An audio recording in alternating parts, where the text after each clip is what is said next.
Is the pharmacy world really saturated as people say? I used to always worry about what people thought of me and would try so hard to live by society's standards.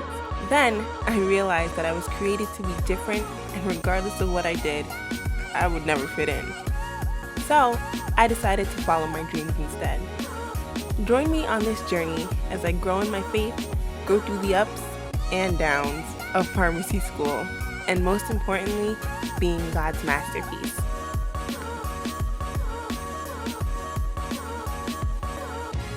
Hey everyone, I'm so excited because I have a special guest with me.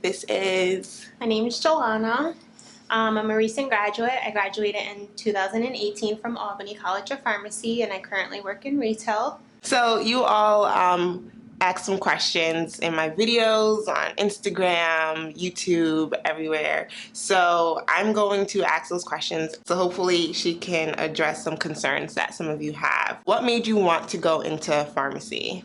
Alright, so I was always super smart in high school. I wasn't sure what I wanted to do. I wanted to do something math related, honestly. And my guidance counselor signed me up for a summer job. I worked in a lab with a pharmacist over the summer, and it was pretty cool. I was like, oh, this looks interesting, so I just decided to apply. I got accepted. I got a bachelor's in pharmaceutical sciences, and then I went into the PharmD program for 4 extra years. Oh, so you did like 8 years. Yeah. Okay. What are the difficulties of being a pharmacist? Okay, so the first thing I would say, like, as an African-American pharmacist in this area, a lot of people are like, show me your degree. Like, are you... Really? Yeah. One time I went to give a flu shot to, like, an elderly lady, and she was like, are you sure, like, you're the pharmacist? Let me see, like, your credentials. So a lot of the times I get like, oh, you're too young to be a pharmacist, or I'm used to the other pharmacists here, like, can they help me? So I would say the most difficult thing is, like, proving yourself, like, you're worthy to do that job, but you have to just have confidence and know that you're doing what you know to do. So just go ahead and do it and show them that you're worthy. Me working should be good enough. Any difficulties finding a job after pharmacy school? So me personally, I didn't have issues finding a job because I worked as an intern. It was easy for me to get hired as a pharmacist, but there were several people in my class who didn't get hired. They didn't have job opportunities, so it kind of sucks. Like, you work very hard to get your degree, to pass all your boards, and then you don't even have a job offer, and then you have like loans that are due soon after. So the market is definitely saturated, especially in this area. Yeah. So I would say the best thing to do is, like, get a job as an intern and then hopefully try to work for that same company. Can integrate right into it. Do you recommend, like, even if they don't want to go into retail, just to even still work in retail in school? I do, because it's always good to have something to fall back, like, onto. Retail is the easiest job to get, I would say, as a pharmacist. So even if you know you don't want to do that in the long run, still have something that you can at least start off with and get an offer with. I would say definitely while I was working on the job, I would learn things that when it came to school, the time to learn it, you'd be like, oh, I already know that from work. So it definitely That is helps. True. Yeah, and then, like, learning just junk names, it helps having a job because you're like, oh, I know that from work. So it's, like, less studying for school. Yeah. So it's just helpful to be around other people other than the school environment that are pharmacy related. Yeah, and I experience that now. Like, I'll, like, go over patient charts and I'll, like, see this drug and I'm like, oh, what is this? And then when we have our module, I'm like, oh, yeah, that was that drug that I saw on that patient's chart. So I think it's definitely helpful. If people feel like they don't have a job as an intern, the best thing to do is network with as many people as possible. Like, make a LinkedIn or whatever you have to do to get to know a whole bunch of different people in the pharmacy area. Yeah. Because then you'll always have some kind of connection you can reach out to say, hey, do you have anything available for me? Do you feel satisfied as a pharmacist? Is it what you thought it would be like? So I would say it's definitely not what I thought it would be. Really? Yeah, the transition for me going from intern to pharmacist, I'm going to still say is because I'm still transitioning extremely hard. It's a lot more responsibility that you don't realize, just like having everything fall back on you. Like, ultimately everything that happens, it's like you. Yeah. So even like the time crunch that they want things done in, and like the questions that you don't realize the pharmacists have to answer, everything falls on you. So it's definitely a lot more responsibility and work than what I initially thought. And then everything you learn in school, there's much more to being a pharmacist than just that. It's not just like you know this medicine and you know how to counsel the patient, but there's a lot more stuff that you have to account for in retail that you just like you're not trained to do. You just kind of have to learn on the job. So do you feel like you have help now? Learning? Yeah. I feel like the easiest way to have help is to have mentors that do the same type of pharmacy job that you do, because pharmacy is such a wide area that there's different types of jobs. Mm-hmm. So you need to have someone in the same area that knows how to do what you're currently doing. Okay. Like a hospital pharmacist wouldn't necessarily be able to tell me how to do my community pharmacist job. That's true. So I feel like having help is definitely learning people who have gone through the same situation as you, like knowing those people. Do you feel like your rotations helped in any way? Especially like your retail rotation? So my retail rotation was at a community pharmacy that was an independent pharmacy. So it was kind of different, but I definitely saw the struggle that like the pharmacy owner went through. So I guess I learned kind of to endure things no matter what from that rotation. Working at a big chain, it's a little bit different. Yeah, I could imagine. But I've heard independent is like better. It's better because they're, I want to say like less stress when it comes to filling a prescription right on the spot. Yeah. But then they have a lot of other struggles like, is my business going to survive based upon all the other big retail stores that are out there? Mm-hmm. So it's like a different kind of stress level. So we kind of touched on this a little bit. Is the pharmacy world really saturated as people say?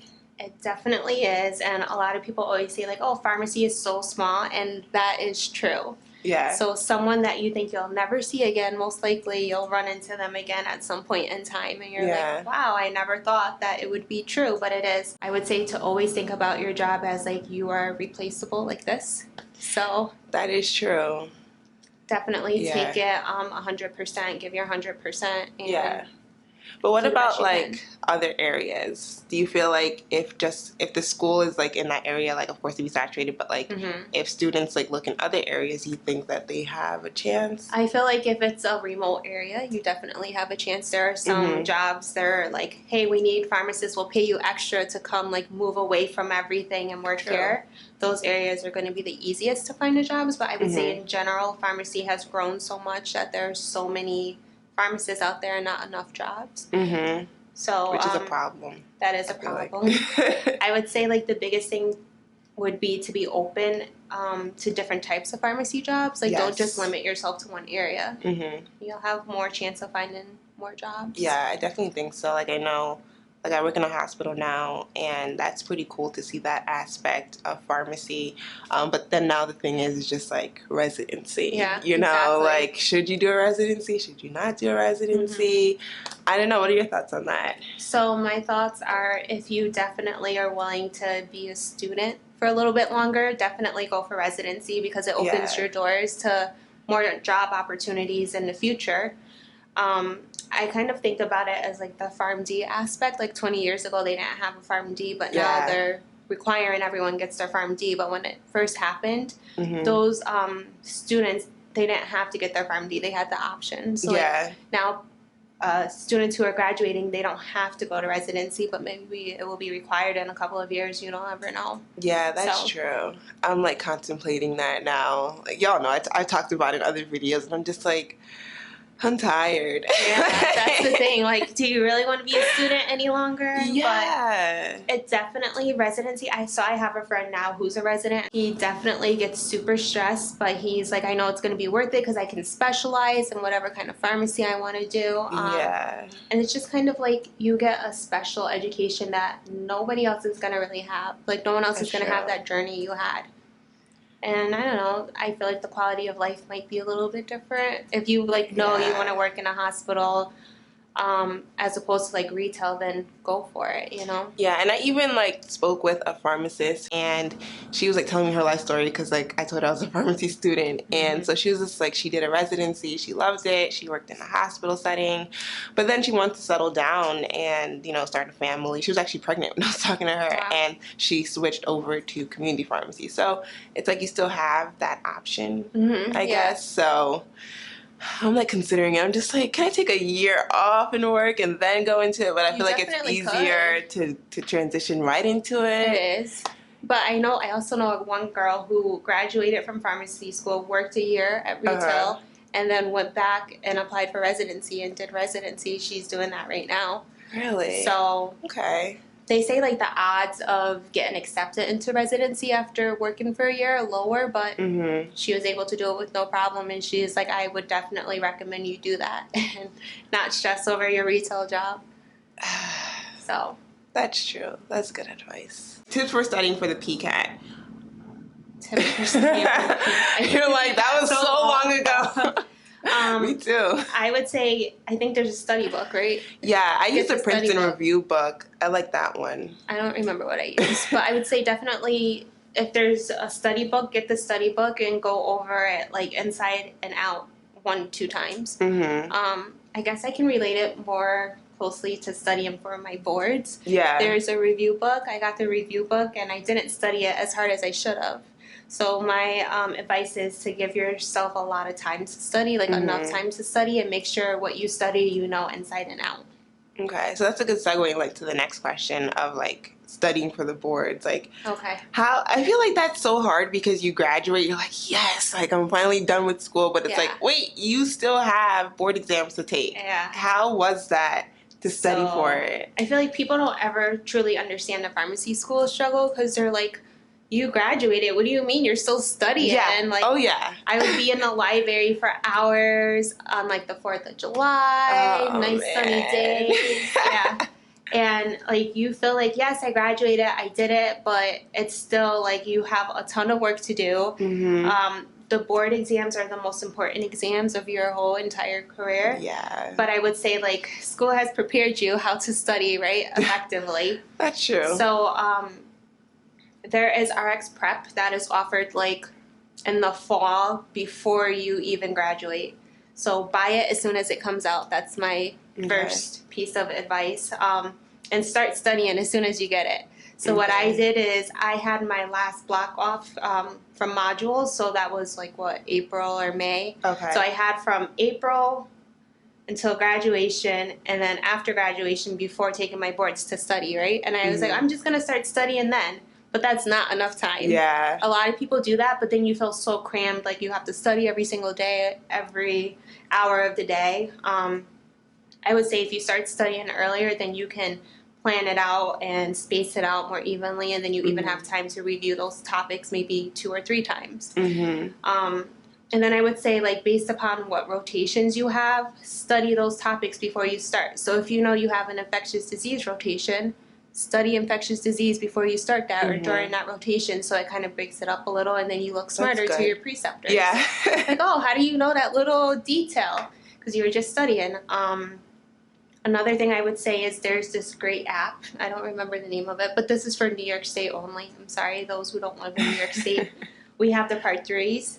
Yeah. If you do residency, you don't have to take it, but if you don't do residency, it's something you definitely have to do. Oh, really? Yeah.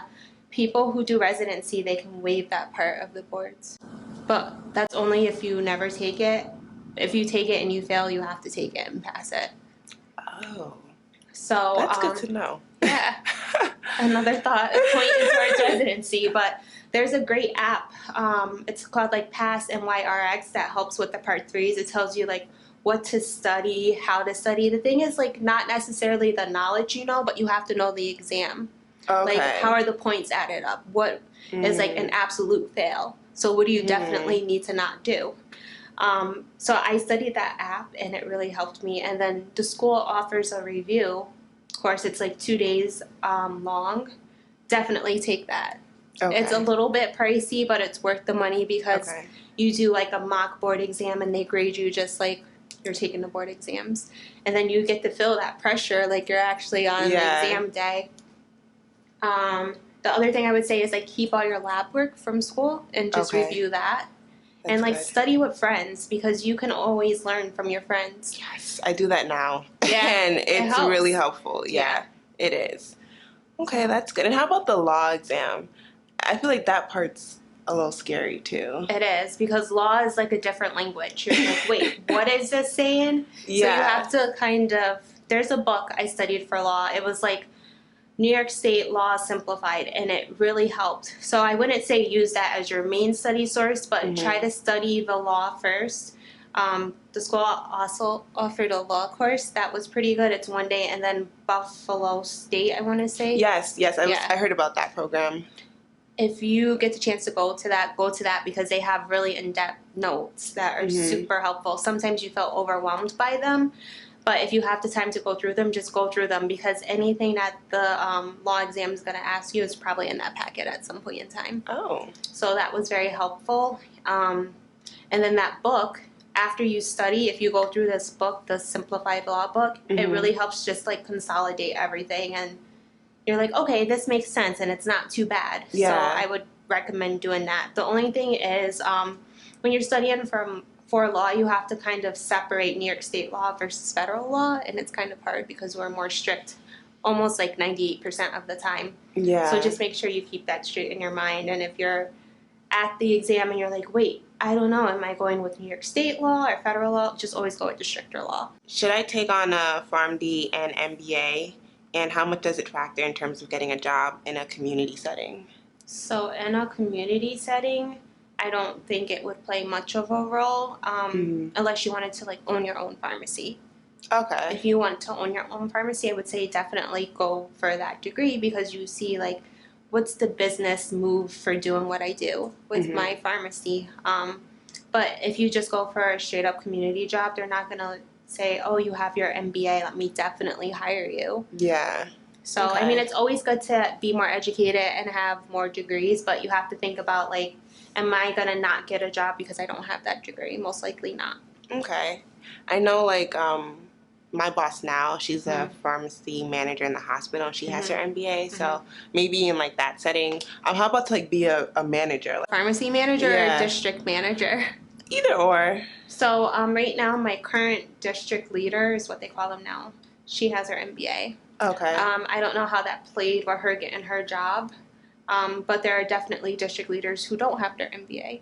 Okay. And there are district leaders who aren't even pharmacists. So I think it also depends on the company you work for. Yeah, networking, and who you know. The experience, and who you know, exactly. I don't hold any leadership roles, and I don't see myself holding any in the future because I'm just not good at it. What else should I do to set myself apart? I'm a P1. Even if you feel like you're not a leader, still get involved somehow. Join a club.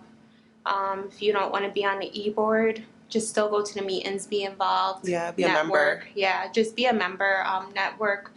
A lot of the times groups have like an annual meeting someplace. Try to go to that annual meeting. I would say volunteer someplace. Yeah, that's good. Do a lot of things that you can add to your CV, because sometimes if you're going for a job interview, there's just one thing on that CV that the interviewer can be like, oh, hey, like I'm a part of this. That's something you guys can bond on, and just a part of networking. What advice do you have for aspiring pharmacy students? Go and see if you can volunteer at a pharmacy, whether it be a hospital, chain pharmacy, anywhere, just so you can see like what being a pharmacist really is about. You may not know everything about it. Yeah. If it's something you really, really do want to do, you have to work hard for it, study for it. It's not easy at all, I would say, so don't ever give up. Like start it and you're like, oh my goodness, this is so hard, because you have to just kind of push through it, I would say. Yeah, absolutely. So if it's something you really want to do, I would say go for it, work hard for it, and don't ever give up. That's good. And that's like the advice that I also give to like a lot of people who are kind of scared to enter the pharmacy field because of the saturation. A lot of people are really scared about that. And like I always say, like if it's your passion, like still do it. And like we don't know like what the field is going to be like. I feel like since it is recognized that there is a need, then who knows, like more opportunities might open up, especially like with residency. And I saw like a article from the Pharmacy Times about like getting provider status that, you know, individuals are trying to fight for pharmacists to have. So that could be a big like breakthrough. So you never know. So just if it's what you want to do, still do it. Yeah. Do you have to be good at chemistry to succeed in pharmacy school? You definitely have to be knowledgeable and able to study chemistry. I would say I am not the best chemist, but I definitely work hard to study the material that's being taught to me. You have to put in the time and the effort to at least try to learn the basics, and then you have to learn how to take the test. I would say you do have to know a little bit of background, but you don't have to be a chemist to be a pharmacist. You have to have a good memory, I would say. But. Yeah, when I started pharmacy school, I took chemistry like 3 years before that, so I didn't remember anything, and it was fine. Like, the professors would teach like mechanisms of actions or different reactions that you needed to know, so it's just like as long as you understood that, then it was fine. Do you feel that retail, the end goal, is that what you want to stay in forever, or? So I don't think I want to stay in retail for forever. I feel like a lot of the knowledge I have gained in school I don't really utilize in retail. One thing that I do utilize a lot is like a lot of counseling advice and speaking with patients one-on-one, but all the knowledge I have learned, like, oh, this patient has a creatinine clearance of 15, what drugs can I give them, or how do I have to dose adjust this drug I don't really use? I could have a patient that has horrible kidney function and I don't even know, and I'm blindly verifying a script for them. So that's very true. So there's a lot of knowledge that I don't utilize that I would like to utilize more as a pharmacist. So eventually I would probably say I would want a different type of job other than retail, but it is, I guess, a good transition going from like pharmacy intern to new pharmacist. That's true. How is like the pay difference when you started as a pharmacist? From an intern? From an intern, yeah. So I would say it's a huge increase, and it's just like, wow, I don't know what to do with all of this money.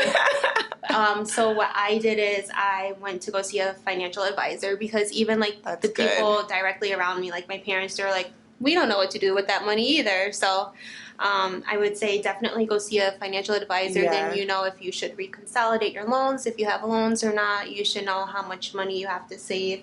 I've learned a lot from my financial advisor, but the thing is, like, you have to learn how to trust people, and you have to also like think for yourself, like, is this a smart move for my money? I would say, like, people our age, we have to think about like what's going to happen when we need to retire. Are we going to have retirement money? So we have to like kind of start thinking about that now. So with our pay increase, we have to think about how much of this should I be saving? How much should I be spending? How much needs to go towards loans? Like, what is your goal? Like, how long do you want to pay off your loans? So it's definitely a pay increase, and you definitely feel great about it, but you have to also be wise about what you want to do with that money. That's true. And speaking about loans, because that's like my biggest fear, because I have so many loans. Me too. And I'm just like, I don't know, I have like a plan of like I want to pay it off like fast and quick. But like, what is kind of like your plan, and like what is it that you want to do? That was my plan. I'm like, I want to pay it off in like 5 years. I'm going to use half my salary each year to pay off my loans. And then I went to talk to my financial advisor, and he's like, well, that's not too smart, because if you do that, what money are you going to be saving? And I'm like, okay, yeah, maybe you're right. So like we kind of came to a middle agreement, because he's like, you can pay it off in like 30 years. I'm like, nope. Absolutely not. No. So you spend more money doing it that way. Exactly. But then he's like, you have to think about how much interest you'll be spending versus like if you don't save, how much are you losing by not saving? Because there are some things that you get free money and saving. Like if you work for a company that has a 401k plan, if you put in 5%, they might match you 5%. So he's like, why not use that money where you can get a 5% extra given to you instead of just paying off your loans and not getting anything for it? I'm like, yeah, that is true. So although we might want to like rush to pay off our loans, definitely talk to someone else who knows a lot about like financial advice, because we're very smart in our area. Like we know a lot about pharmacy, but we may not know a lot about money and planning. So just always ask someone else's advice. Everyone will be different. Yeah. Okay. And like, how did you find a financial advisor? Like, I would be like, okay, so I'm just gonna go to Bank of America. Like, hey. So funny story. One of my cousins was just doing an internship at a financial advising company, and he's like, hey, can you just come in so I can get a client? And I was like, well, I definitely need someone. Oh, so that was perfect. And I met with them a couple of times, and I'm like, okay, I guess I can trust you. Well, actually, it wasn't even that easy. I went, and then I brought my mom with me, and my mom was like, do everything they say. And I was like, okay, I can't listen to you. So then I bought my grandfather and I asked my uncle and a couple of other people who are like wise about money. Yeah. And they came with me to meet with the advisor like multiple times. I'm sure the advisor was sick of me because he's like, just make up your mind already. But I'm like, I need to make sure this is the right thing to do.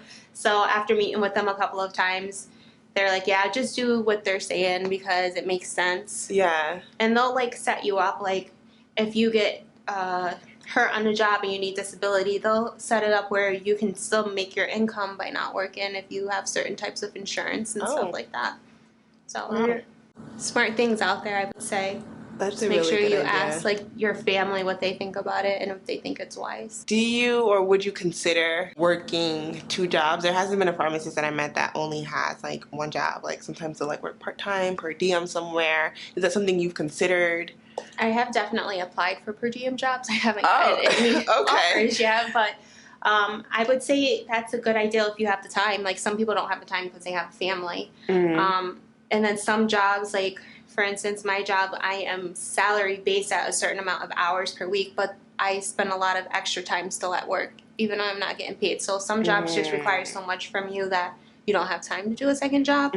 But I would say definitely do a per diem job because you can do it in a different area of pharmacy. So you're still utilizing like your knowledge in different aspects of pharmacy. Growing your resume. Yeah. You definitely have the time. I would say go for it. Do 2 jobs. Okay. And have you heard anything, this is a personal question, because I saw that there was a medical marijuana dispensary in my neighborhood and they actually have a rotation site there. And I'm like, ooh, I want to do that. Have you heard anything like about that? I feel like I've heard people say like, oh, that has a bad rep, you know, if you like do that and then try to like go into another area of pharmacy, you'll be looked down upon. And I'm like, really? So in this area, I think we have 2 places that dispense. I would say if you got that opportunity, go for it.